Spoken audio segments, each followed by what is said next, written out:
मिठाई बांटिए, तालियां बजाइए, क्योंकि हमारी हुकूमत ने जो है अवाम दोस्त और तारीख साज बजट पेश कर दिया है। लेकिन सवाल यह पैदा होता है कि ये तारीख किस के खून से लिखी जा रही है और कौन सी आवाम है जिसके लिए बजट दोस्ती का संदेश लेके आया। जानेंगे इस पूरी वीडियो में, लास्ट तक जरूर देखिएगा। आज इस बजट को सुनने के बाद हर पाकिस्तानी की आंख में आंसू थे, जो हलाल रोजी कमाने के लिए सुबह उठकर अपने घर से निकलता है, क्योंकि हुकूमत का कहना है कि मईशत को पटरी पर लाने के लिए IMF के कहने पर चलना जरूरी है। लेकिन अजीब सी आयरनी है, IMF की सारी शिक क्या सिर्फ एक गरीब इंसान के लिए? क्या सारी मुल्क की मईशत का और बजट का बोझ है वो गरीब आवाम को उठाना है? तो अशराफी और एलिट क्लास, क्या वो लोग इन चीज़ों से परी हैं? क्या पाकिस्तान की मईशत में उनका कोई कंट्रीब्यूशन नहीं होगा? ये एक ऐसा सवाल है जो मैं आप लोगों के लिए छोड़े जा रहा हूँ। इसका जवाब कमेंट्स में आप लोगों ने मुझे लाजमी दिया। तो दोस्तों, इस बजट से सबसे ज़्यादा जो कुचला जा रहा है वो एक गरीब इंसान है, क्योंकि उसके पास ना अब अपने बच्चों को पढ़ाने की सकत है और ना ही तपती गर्मी और कराची के इस एनवायरनमेंट में एक भी पंखा चलाने की सकत। क्यों? क्योंकि इस बजट में ये दोनों चीज़ों पर हुकूमत ने अपनी महंगाई का तीर चला दिया। आज की इस वीडियो में मैं आपके सामने कोई लंबी चौड़ी माशी जो है इस्लाहात नहीं रखूँगा, कोई ऐसी बात नहीं करूँगा जो आपकी समझ में ना आए, बल्कि मैं बात करूंगा कि इस बजट ने आपकी जेब से आपके बच्चों का मुस्तकबिल, आपके घर का सुकून और क्या कुछ छीन लिया है। दोस्तों, किसी फलसफी ने क्या खूब कहा है कि अगर आपको किसी मुल्क को तबाह करना हो, किसी कौम को तबाह करना हो, तो उनके बच्चों से तालीम छीन लो। और आज ऐसा ही कुछ जो है हमारे इस मुल्क में हो रहा है। पहले ही एक प्राइवेट माफिया ने जो है तालीम को गरीब लोगों से, गरीब आवाम से, गरीब बच्चों से दूर कर दिया था।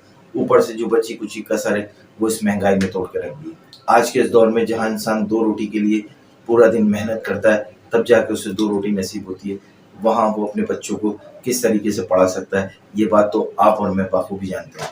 तालीम पर वो शब्द खून मारा है कि जिसे सुनकर आपकी भी रूह कांप जाएगी। किताबें, कॉपियां, बुक, पेंसिल, यानी स्टेशनरी की जितना भी सामान है उस पर जो है हुकूमत ने स्टैंडर्ड रेट लागू कर दिया, यानी कि पूरे 18%। आइए अब थोड़ा सा हिसाब किताब करते हैं ताकि आपको समझ में आए कि ज़मीनी हालात में अब क्या तब्दीली आने वाली है। यानी एक आम सी नोटबुक जो पहले ही 100 रुपये में मिल रही थी, अब इस टैक्स और ट्रांसपोर्टेशन के बाद वो बढ़कर 130 रुपये पर पहुंच जाएगी। जो एक आम सा कपड़े का बैग, सिंपल सा बैग और ज्योमेट्री बॉक्स आपको 500 रुपये में मिल जाता था, अब वो 650 से 700 रुपये में आपको मिलेगा। और अच्छा थोड़ा बेहतरीन बैग जो पहले 2000 से 2500 रुपये में मिल रहा था, वो अब आपको बढ़ के 3500 से 4000 रुपये में मिलेगा। सपोज अगर आपके 3 बच्चे स्कूल जा रहे हैं तो उनका जो भी माहाना अखराजात थे तालीम की मद में, उनमें अब 20 से 25% का इजाफा हो जाएगा और ये बोझ अब आपको बर्दाश्त करना पड़ेगा। ये सिर्फ एक बजट में लगने वाला टैक्स नहीं है, बल्कि हमारे बच्चों के फ्यूचर के साथ एक खिलवाड़ है। यानी कि हमारे बच्चों के हाथों से कलम लेके उनके हाथों में मजदूरी के औजार देने का। यानी कि एक बाप जो पहले ही बड़ी मुश्किल से अपने बच्चों की तालीम को कंटिन्यू रख रहा है, आप कैसे सोच सकते हैं कि वो इस महंगाई में अपने बच्चों को कॉपी, पेंसिल या बैग आसानी से दिला पाएगा? यानी कि आखिर में क्या होगा कि वो बच्चा किसी मैकेनिक की दुकान में छोटू बन के रह जाएगा। क्या हमारे बच्चों का अब यही मुस्तकबिल है?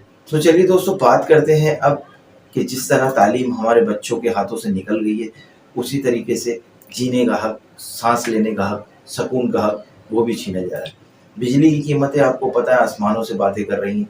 कराची में बढ़ती हुई लोड शेडिंग और के इलेक्ट्रिक की मनमानियों ने कराची की आवाम को जहनी मरीज बना के रखा हुआ है। ऐसे में पाकिस्तानी आवाम, बिलखुसूस कराची की आवाम ने एक आर्जी हल निकाला कि उन्होंने कमेटियाँ डाली, कर्ज लिए, उधार लिए, दोस्तों से उधार लिए, घर के जेवर बेचे, घर की चीज़ें बेची, किसी न किसी तरीके से अपने घर में सोलर सिस्टम को लगाया ताकि घर के बच्चे इस तपती हुई धूप में, इस तपते हुए सूरज के नीचे कम से कम एक पंखा चला के उसके नीचे सुकून से बैठ पाए। लेकिन हमारे हुक्मरान से ये सब भी हजम नहीं हुआ। सोलर सिस्टम और उससे जुड़ी भी तमाम जो डिवाइसेस हैं उसमें ऐसे रद्दोबदल किए, ऐसे टैक्सेस लगाए, तो अब सोलर सिस्टम लगाना भी जो है आम इंसान के बस की बात नहीं है। एक अच्छी कंपनी की सोलर प्लेट जो आपको 25,000 से 28,000 में बआसानी मिल रही थी, वही सोलर प्लेट अब आपको 30 से 32 हज़ार रुपए की मिलेगी। 5 kV का इन्वर्टर जो पहले 85,000 में आपको मिल जाता था, अब वही इन्वर्टर आपको 1,10,000 1,15,000 रुपए में मिलेगा। पूरा सोलर सिस्टम 5 किलोवाट का जो पहले 6 लाख रुपए में बआसानी लग जाता था, अब उसको लगाने के लिए आपको 10 लाख रुपए जमा करने पड़ेंगे। तो ये कहाँ का इंसाफ है कि आपने बिजली पहले ही इतनी महंगी कर दी, ऊपर से लोड शेडिंग जो गरीब आवाम को पहले ही आपने जो है साइको बना के रख दिया।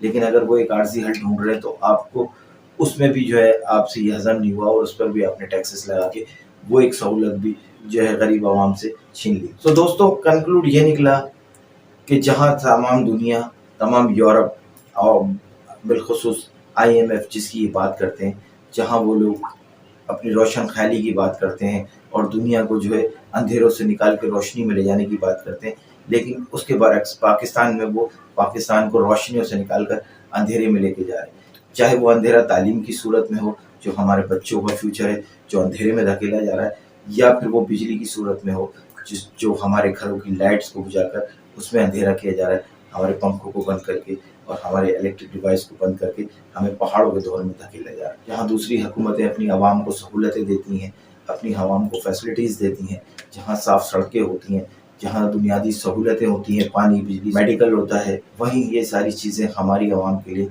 एक ख्वाब बन के रह गई हैं। एक छोटी सी सड़क बनने पर हमारी आवाम इतनी खुश होती है, हम पाकिस्तानी लोग, बिलखुसूस कराची के लोग, कि हमारे लिए वो एक इवेंट बन जाता है। यानी कि बुनियादी हकूक़ भी अब इस तरीके से दिए जाते हैं कि हम उसको हुकूमत का अपने ऊपर एक कोई एहसान समझते हैं, लेकिन ये एहसान नहीं है, ये आप लोग की ज़िम्मेदारी है। आप लोग इसीलिए इलेक्ट होकर आए थे कि आप हमारे लिए, आवाम के लिए जो है सहूलत पैदा करेंगे, आसानी पैदा करेंगे। मेहमान बाला तक पहुँचे ये वीडियो और उनको भी शायद हो सकता है कि किसी एक का ईमान जाग जाए और वो हमारे लिए कुछ बेहतरी के लिए सोच सके। तो दुआ में याद रखें, मिलते हैं नेक्स्ट वीडियो में। जब तक के लिए मुझे अपने दोस्त को इजाज़त दीजिए। अल्लाह हाफिज़।